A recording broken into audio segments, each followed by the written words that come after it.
Jadi pada 6 hari bulan saya terima surat daripada Datuk Seri Haji Muhammad Adib, Pengerusi Majlis Agama Islam Selangor. Saya terima surat itu dan intipati surat itu melahirkan rasa duka cita Maiz lah, bahawa saya sebagai seorang calon Hulu Selangor ni, sewajarnya kata mereka, saya tahu dan peka terhadap undang-undang yang berkuasa di Selangor. Jadi dia mempertikaikan tindakan saya dalam blog tu lah. Untuk ingatan saudara, dalam blog tu saya hanya mengatakan bahawa Raja-Raja Melayu, termasuk Sultan Selangor, tidaklah boleh membuat arahan atau perintah dan hal-hal tidak berdan agama Islam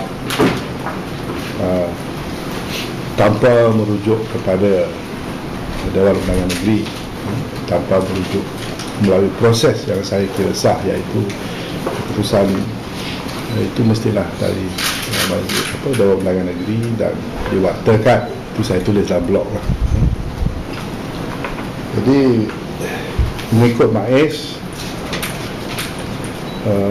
adalah menjadi satu kesalahan jika sesiapa mengingkari, mempertikai arahan Yang Maha Sultan. Beliau merujuk pada Seksyen 12 Enactment Jenayah Syariah Negeri Selangor. Jadi dalam surat dia kata segala arahan dan perintah yang dikeluarkan oleh Beliau Maha Mulia Sultan atau Maiz mempunyai kesan dan berkuat kuasa tanpa perlu diwakilkan terlebih dahulu. Jadi saya terima kasihlah kepada Maiz yang memberitahu saya peruntukan-peruntukan ini. Saya cuma yang menjadi isu ialah saya tidak bersetuju. Itu yang saya maksudkan dalam blog saya tidak bersetuju bahawa kuasa mengeluarkan arahan dan perintah itu adalah kuasa mutlak yang tidak perlu dirujuk kepada Dewan Undangan Negeri. Saya berpendapat kuasa yang diberi kepada kerajaan negeri di bawah artikel 74 yang dibaca bersama-sama dengan artikel 80 Perlembagaan Persekutuan untuk menggubal undang-undang dan peraturan dalam hal ehwal agama Islam itu diberi kepada pihak berkuasa negeri.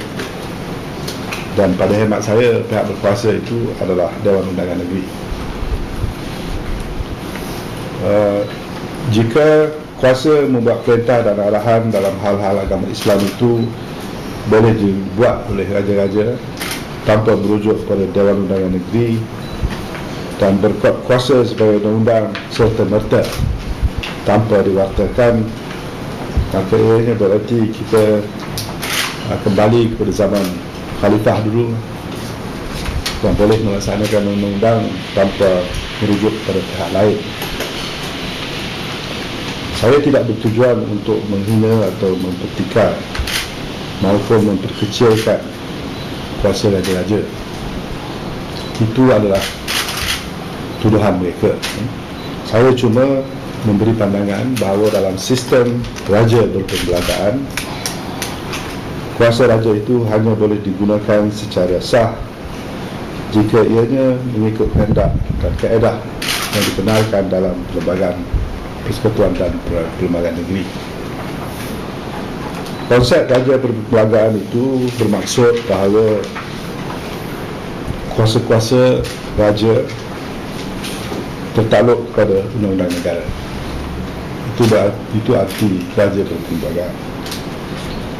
Perlembagaan persekutuan maupun negeri memperuntukkan bahawa setiap undang-undang itu perlu digubal oleh Parlimen jika ianya di peringkat persekutuan, dan dalam perundangan negeri jika ianya mengenai hal-hal negeri.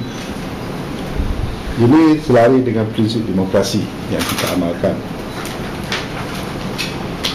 Setelah itulah kita pilih wakil-wakil rakyat kita untuk menggubal undang-undang ini.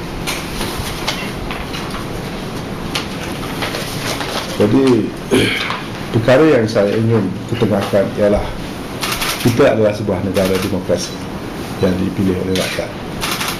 Segala undang-undang mestilah melalui proses-proses yang ditetapkan dan sah.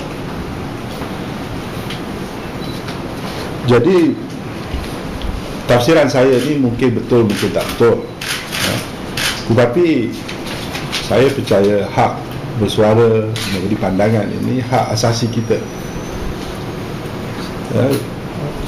Jadi semata-mata kerana mereka Ketoyo dan Perkasa dan Utusan Malaysia, semata-mata kerana mereka tak bersetuju dengan pandangan saya rasa tidaklah sesuai bagi mereka menggunakan, menghina saya, menggunakan mimbar masjid dan khutbah untuk menghentam saya. Inilah yang dimaksudkan, jangan masuk hal politik dalam masjid, tapi mereka juga yang menggunakan saluran ini.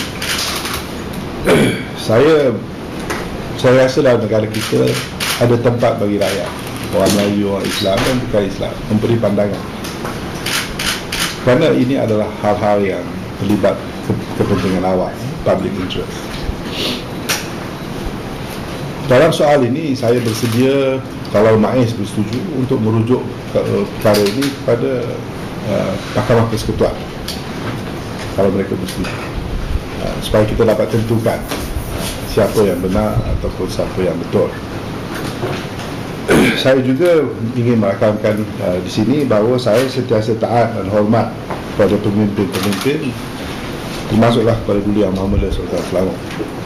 Saya tidak terlintas langsung untuk menghina sesiapa. Saya sekadar memberi tafsiran saya mengenai undang-undang negara. Saya bersedia untuk menghadap Duli Yang Maha Mulia Sultan Selangor untuk memperjelaskan perkara ini. Maksud tulisan saya ini, jika baginda memperkenankan hasrat ini.